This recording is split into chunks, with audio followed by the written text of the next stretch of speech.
Tonight it's my great pleasure to welcome John Davies. John is the chairman of the Image Group, which is the world's largest cruise ship photography company.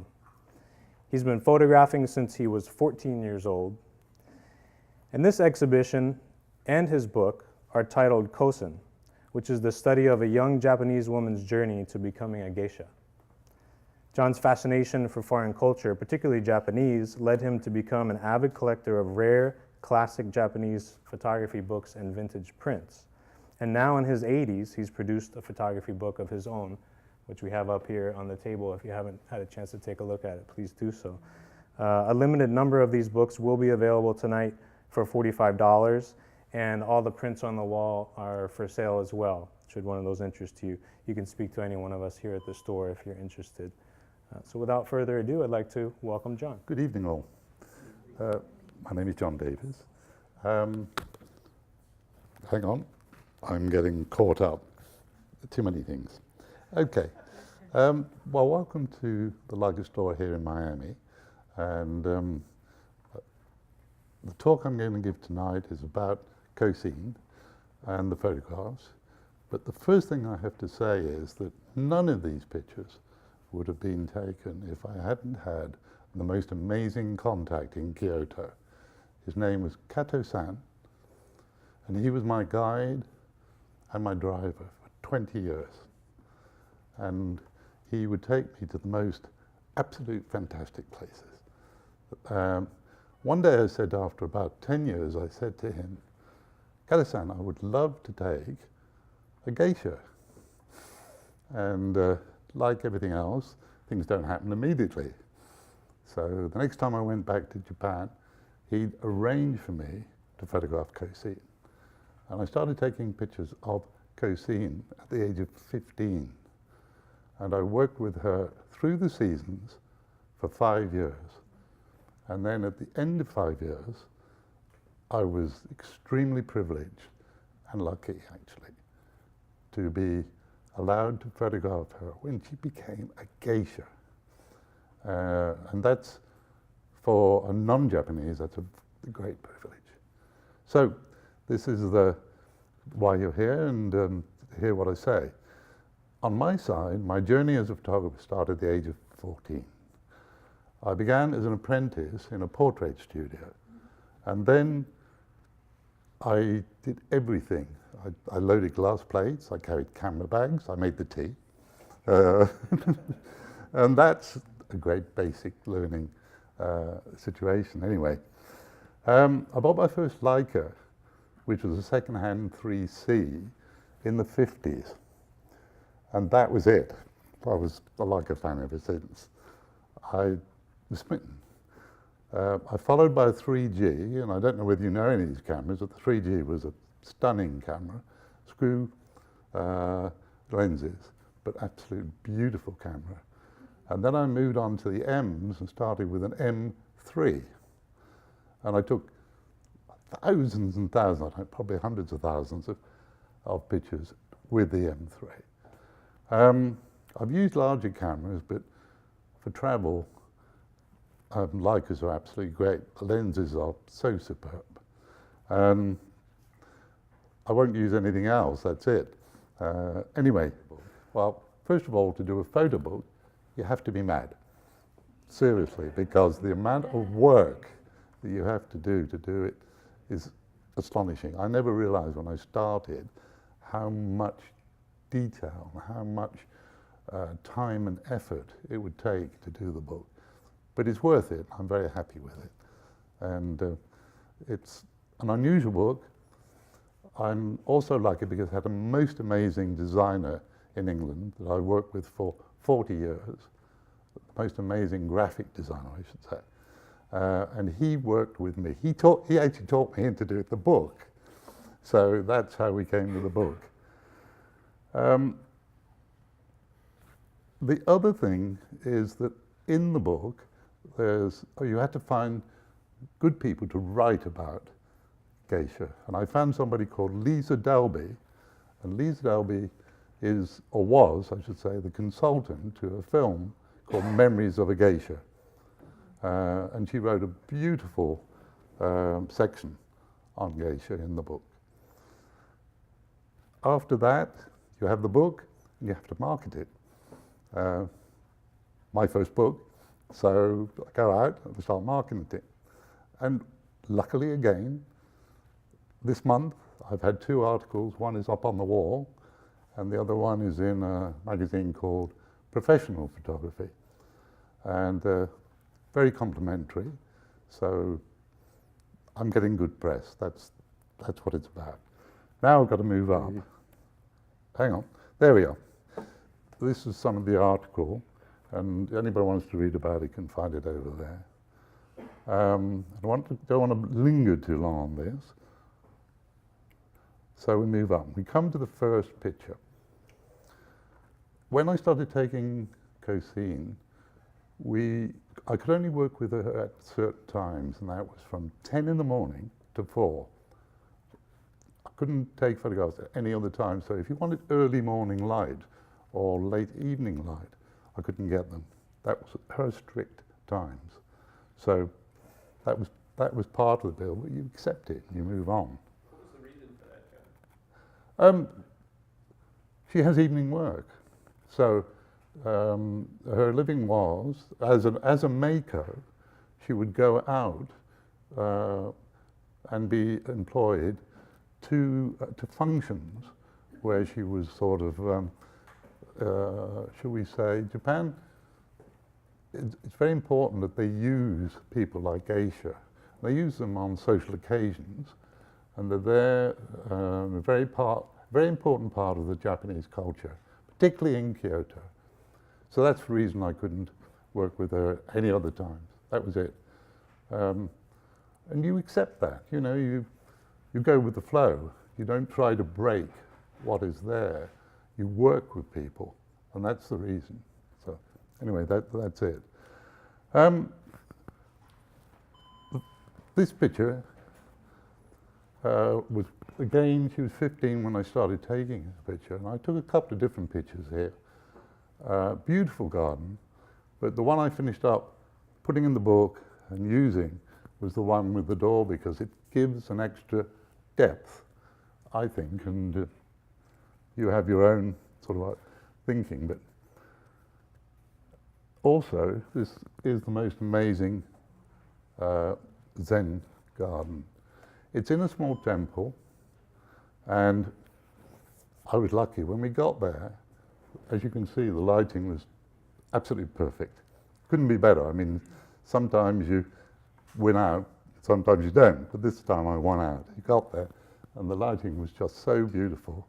And then the thing that I had to do was make sure, I'm using a Leica M9, by the way, so when you're looking through the viewfinder, you have to make sure here that her head fits in the umbrella. You don't want something sort of blocking part of it. So I took 2 or 3 shots, but this one is the one I like. Now, the same temple has beautiful, beautiful inside rooms, and they're very mysterious and very interesting. They're not very big, maybe 8 feet by 8 feet. When I took this picture, my head is actually touching the ceiling. It's sort of, I'm sort of doing that, trying to get this picture. The lens I used was the 095 Nautilux. I'm sure everybody knows that lens, but it is the most stunning lens. It really is a beautiful lens. And you'll see the picture here, not sure where it is, I think it might be over here. But anyway, it was great to do that. Cherry blossom time in Japan, if you've never been to Japan, you have to go. You need to go cherry blossom time is the first week in April, generally in Kyoto. I mean, it moves depending where you are in Japan, but in Kyoto, a good time, if you book to get there, is the first week in April. It's the most stunning, beautiful time. Japanese people love it. They picnic under the cherry blossom trees. They have office parties under the cherry blossom trees. And it's just the most amazing event. The weather the weather. Yeah, yeah. Well, you've lived in Japan for a while, so you know. Now it comes to Kyoto and temples and gardens, and there's over 3,000, and they are the most beautiful, beautiful. I can't emphasize enough how beautiful they are. And I never cease to be amazed at the way they're cared for and they're looked after. They're just stunningly looked after. And they charge you a small fee. It's only a small fee, but it's worth it because you'll never experience anything like it. They're just absolutely stunning. This is a picture I took. It's called the Bamboo Road. This is in Kyoto. This road has not changed for probably over 200 years. Maybe the asphalt has changed, but it was a dirt road, but they kept it the same. And how do I know all these things? I have this amazing guide, Kato-san, who tells me that this road has been like this for 200 years. So it was nice to do that. And then it was nice to find an alternative to the Bamboo Road.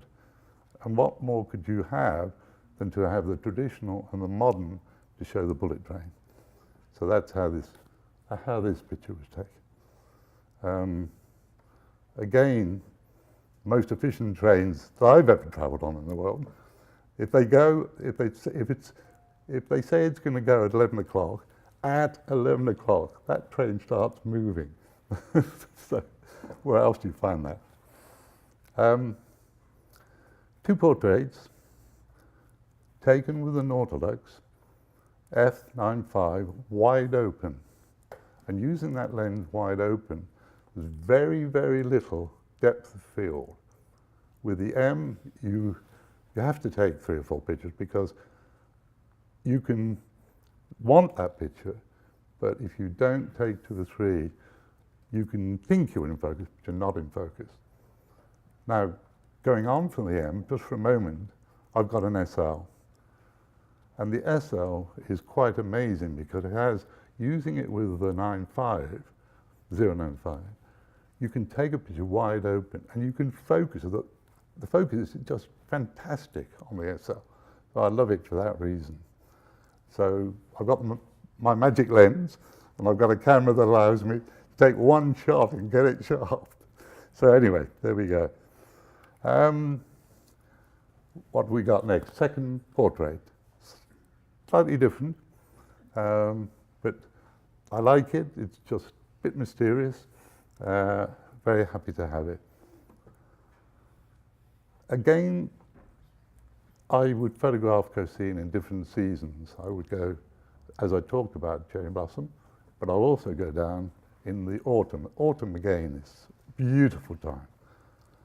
This picture is a very serene picture. And as I'm taking it, I think probably before I got this shot, I am surrounded by about 20 Japanese photographers. So when I'm taking this picture, around me, it's about 20 Japanese photographers, all taking pictures. But I got the picture I wanted. Back to cherry blossom time. Again, talked about the first week in April.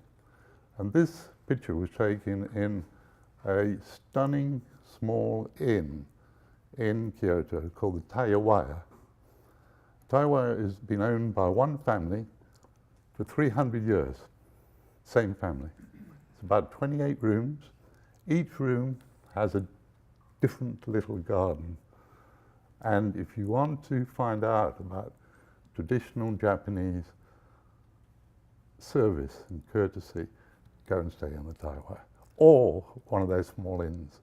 It is just unbelievable. You sleep on the floor, but you sleep comfortably, and they serve you your meals in, or certainly in the evening, generally about 8 or 10 dishes, beautifully served, and food which just amazing. This picture, now, seems to be a lot of people's favorite picture. Um, it's been put up on a lot of sites. It's over there if anybody to see it afterwards. And I was lucky to get it. I'm actually driving with Kato-san to a lake where we're going to take some photographs, and I'd seen it. And just as we were arriving at the lake, on the right, I saw a glade, a small glade, probably 25 feet square, or round, I should say, of bamboo, and the light was coming down the bamboo. But it was inside a fence. And I said to Kato-san, can we stop it? Can we get a picture here? Kato-san, if I asked him anything, he would, nothing stopped him. He would go. And he goes, and there's a guard gate. So he goes to the guard gate, gets hold of the guard gate and said to the guy, can we go in there? And we're let in. And I got Cassine in the middle of this bamboo, and I got the right light, and that's how we got this picture. This picture, and again, it's the most beautiful temple. Right next to my hotel was this temple. So you just walked out of the hotel, and there you walked into this place, and there it was. So you never stop finding those magical places. We'd been taking pictures all day, and we finished. And I was dropping Cassine off, or we were, I should say.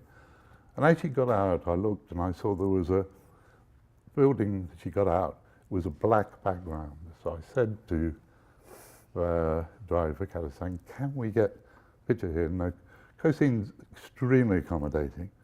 And she said, of course. So she stopped, pulled the fan out, that's how I got this picture. Again with the 095, may I tell you. So that's that one.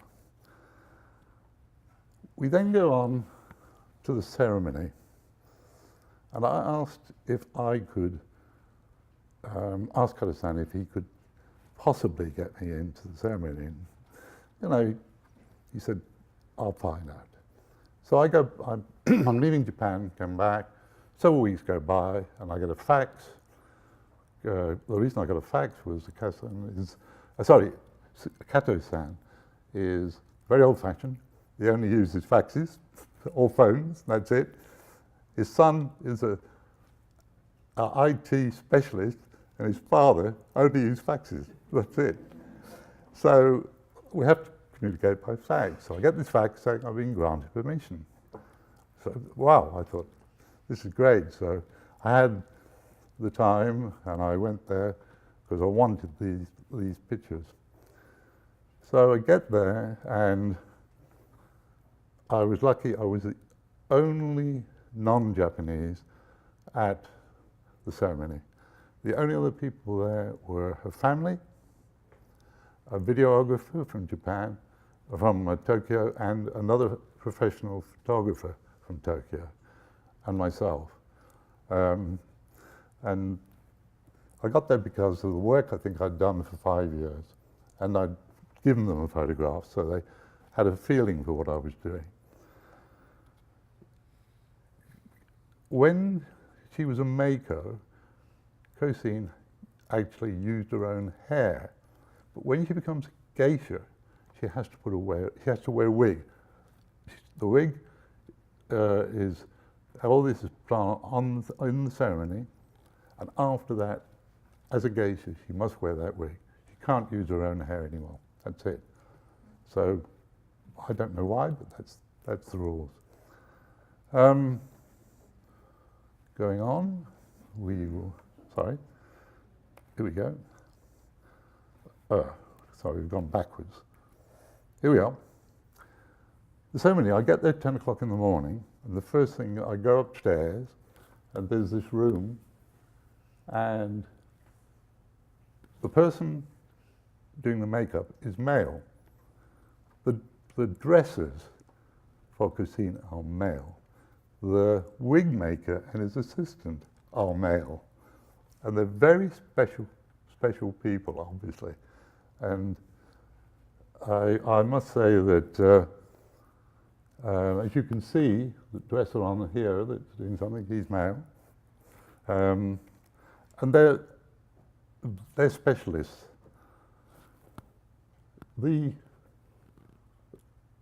That's called the obi, and it's made of the long, like almost like a long scarf that's round her, is made of gold and silver thread. I'm not going to tell you the price, but it was huge because it's handmade. Her whole outfit is handmade. Her wig is handmade, and you could buy a house with the cost of her costume. But it's stunning. Every tiny detail is there, but it's several $100,000. After the ceremony, Kosine is brought out and presented to photographers waiting outside. And the madam of the house, it's the lady on the left on the telephone, brought me down and put me in front of this crowd of photographers. And I was not the most popular guy, I can tell you. But they couldn't argue with anybody because she was the owner of the geisha house. And that was that. This is the crowd of photographers on one side. They went all the way round in a circle around. There's probably over 100. And they were keen to they'd waited a long time to get these pictures. So that's my story. Questions? I'll be delighted to answer whatever I can. How old are those costumes that cost $100,000? Are they recently made, or are they like? I'm sorry? How old are the costumes? They were made for her. Or they're recently made. They're not old. They're not antiques. No, well, they're the highest quality you can get. Mm-hmm. They're not antique, no, but they're actually made for her and given to her by sponsors. The obi was given to her by one sponsor, and it was several $100,000. Go ahead. How was she selected to be a geisha? I know it's a privilege. As far as I know, you're interviewed, and you have to be a particular, you have to have a particular, shall we say, style. And the owner of the geisha house finances basically everything, and obviously gets paid. But they sign some sort of deal, and after through her training, she earns money. But also the larger money comes once she becomes a geisha. But I think for a while they have an agreement. She pays back the geisha house, but it's a fair agreement. Kosine, as far as I know, is probably the top geisha now in Kyoto, and she was absolutely delightful to work with. Absolutely superb. And how long does she get that position? Do they move her out when she turns 40, or? No, I don't think so. I think it depends. You know, if you're top, you can keep going. Yeah, I don't get into all the detail, but I know that I keep going. And somebody else might be able to help me out here, but I don't know. It depends. Somebody's got a question. Well, John, I'm just curious. So, I think a lot of people in the West have misconceptions about what a geisha actually does and what she is, and we associate in the West sort of prostitution a lot with maikos and geishas. Which is absolutely wrong. Absolutely wrong. I mean, there's always levels in life, but it's absolutely wrong. They're there as entertainers. But entertainers in a different style. They're there. It's almost like being, if you're a football star, you play football, and you're paid huge money. Well, geishas are paid because it's part of the Japanese culture, and it's a culture that they want to retain, very much so. So they get well paid. They go to events and they're sponsored, and I don't know what they get. I know it's quite a fair amount of money. So were you part of any of did you witness any of her educational process? Because I think a lot of people don't understand that their training is incredibly hard and rigorous, and they're taught to play musical instruments, and they're taught about culture and history and art and everything, so that they can entertain all aspects of Japanese culture. Absolutely. Did you get to see any of that or witness any of that? I was banned. You were banned. Yes. No, the photographs I'm allowed to take were very strict. Right. I did ask, obviously, but I didn't get anywhere. Yes, and I accept that. But where it thought out and wrote down was the ceremony. So I was extremely lucky, as I say, and hugely privileged to actually be allowed to go to photograph the ceremony. Yes. Go ahead. You mentioned that your work was in Kyoto. Is it basically a vanishing part of Japanese culture that is being reduced primarily to Kyoto? Well, it has been reduced, but I also had a good talk with Lisa Dalby, who wrote in the book you will read what she said. And no, it is shrunk. Film is shrunk. But things change. But there's still that core in Kyoto, and they're retaining that because it's part of the Japanese tradition. So, yeah, they are retaining, and they're looking after it, and it's thriving. Yeah. So, next question. You partially answered that earlier, but I know you built a very powerful relationship with Kyoto, but in the process of working with her, did you become friends? Do you hope to be friends one day, or is that not possible? No, this is purely professional. Purely professional. She did say that as a photographer to work with, she preferred working with me than the Japanese photographers. That's probably because I started with her at 15, and I was very respectful of her because she was learning. She was very intelligent, very sweet, but very knowledgeable as well. So, yeah, no, you don't expect to take her out in the evening. But we would have lunch. Kato-san and Cosine, after about a year, didn't happen as the first year, we started having lunch together, all of us, because we would be out from 10, we'd take some pictures, say up to about 12, and then we'd have lunch and then go to another site. Yeah, no. And it's not one I've pursued. I'd love to, but you know. Because you're using the the 9.5. Yes. Would you say that you hardly ever use the flash, or do you? I never use a flash. Because that one in front of the bullet train, Yes. you know, that's kind of, is that underground, or it's? No, it's not underground. It's But it looks like her face is. the sky up here, but it's not underground. But that lens, So you never need a flash. you never need a flash, no. And you can use a flash, and I'm not against using flash. And when I used to use flash, I used to use a lot of bounce flash because I don't like direct flash. I like to get really nice tones. Yeah, that one picture just made me think of that. Yeah. This is natural light there. John, I have a question about your previous work. You're saying this was your first book. Yes. Well, first of all, congratulations. Thanks. What type of photography did you focus? Well, I started off, I really didn't talk a lot about myself. I was more interested, but I started off as an apprentice at the age of 14. And I was loading glass plates, learning photography, and the work there was portraiture, standard things like weddings. I was in a studio in the Midlands of UK. And then I moved to London and I worked in a fashion studio. And there you did again almost everything. You carried the bags and you learned. And they're the pictures that I shot.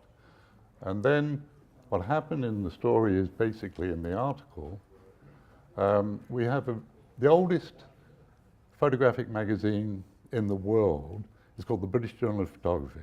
And it first came out in 1870 or something, and it's still going. And in there they have a list of jobs that you can look at. And I saw this advert for a ship's photographer, actually.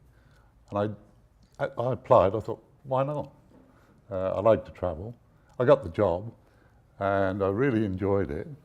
And from then on, I decided that I would start my own business. And I started my own business, first of all, in 1960,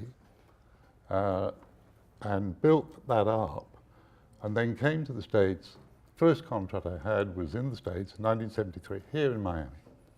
And then from then on, I'm now working with a number of major companies. And the ships that I started with probably had 500 passengers. Now they call them guests. And today there are over 6,000 on the ship. So that's the changes that I've done. Any other questions? What is she carrying in the bamboo shot? She's holding something. She's, what, Cosine? Sorry, what you said she's holding? What is she holding? She's holding something. It's a Japanese, like a Japanese purse or something. Yes, that's what she's holding. She carries. She holds like a baby. Is that Yes, yeah. Again, it's a different design, beautifully done. Yeah, no, it's beautifully done. Yeah. John, did you ever feel compelled to make donations to the geisha house for taking up her time? Or? Absolutely. Yeah. Yes, it's not for free. No. And you don't mind that because in return, you're getting the most stunning person and the most stunning experience. I mean, you pay for a professional model all the time. That's right, yeah.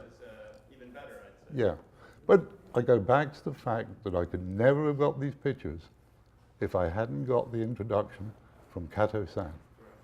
He was the absolute key to opening the door for me to get these pictures. And anywhere I wanted to go, if he could sort it out. I mean, one of the early things he took me to paper making places where the equipment was made of wood. They laid the paper out on racks in the sun or out to dry. And as a tourist, you just don't find those places. Certainly not tourist places. I've seen the handmade washi you brought back. Yes. Yeah. So no, that's fine. So I'm very lucky because I've seen a lot of the things behind the scenes, and you get a whole different feeling, if you like, there. But Japan is a stunning place, and I'm sure people have been there here. Well, I know you have, but I'd recommend it because the courtesy of the people, the cleanliness, the places to visit are just beautiful, absolutely stunning. To photograph her for the last time when she was becoming geisha after being 5 years. Yes, I haven't been back to photograph her after geisha. There were a number of reasons. I was doing things, I had some medical issues, so I haven't been back. But I'd like to go back, and if I did another book, interesting enough, I'd like to do it in black and white. I have a monochrome camera, and I'd love to do it in black and white. I'd follow the same style, and I would do it in a different way, but I would do it in black and white. Good. I just wanted to mention that what you provided here is of huge historical value to the culture in Japan for the geisha, the geisha, because this is something that remains and continues on. It's tremendous. I thank you for it, and I think the world thanks you for it, for photographing a 5-year period of someone, ascending to that particular point. Now, what do you see for your future? Where are you going from here? Well, first of all, thank you for your kind words. I tried to take the photographs so they were timeless. I didn't try to be, there are some that aren't. If you take the one to the bullet train, well, in a way it's timeless, but I try to keep them They could have been taken 100 years ago. And in the book, it does say that sometimes we'd be taking photographs and we'd be surrounded by people, because she was an amazing drawer. I mean, you walked out of a car with Cosine and immediately you were surrounded by people. So to get to the places and find a quiet spot, not always easy, but we found them. So what I try to do is, I say, keep these timeless so that they could have been taken at any time. In the future, what I would do, even at my age, you have to keep your mind active. And I know that I could go back and I would do a book in a slightly different way. She's now a geisha, so I would do pictures of a different style, and I'd have to go and talk to Kata-san. I'd have to meet with the owner of the geisha house, because I still think there's a connection there, and follow up with some of the things that she now does, which I wasn't allowed to take, and I think I could take them now. Yeah. Such as probably playing musical instruments and things like that. I didn't try to push myself. I asked questions. When I didn't get a reply, I fully understood they didn't want that, so I backed off. I think now that I've had this experience, I certainly could get further and probably a little deeper into the geisha society, but I'm, as I say, very privileged to even got these. Well, in follow-up, the global community thanks you for your work. Thank you. Because if you had not cataloged this by photography, we wouldn't know it. And this is like an intimate portrait of this particular person's life and a culture. And it's really intensely valuable. And we thank you. That's very nice of you. Okay. Are we finished? Thank you.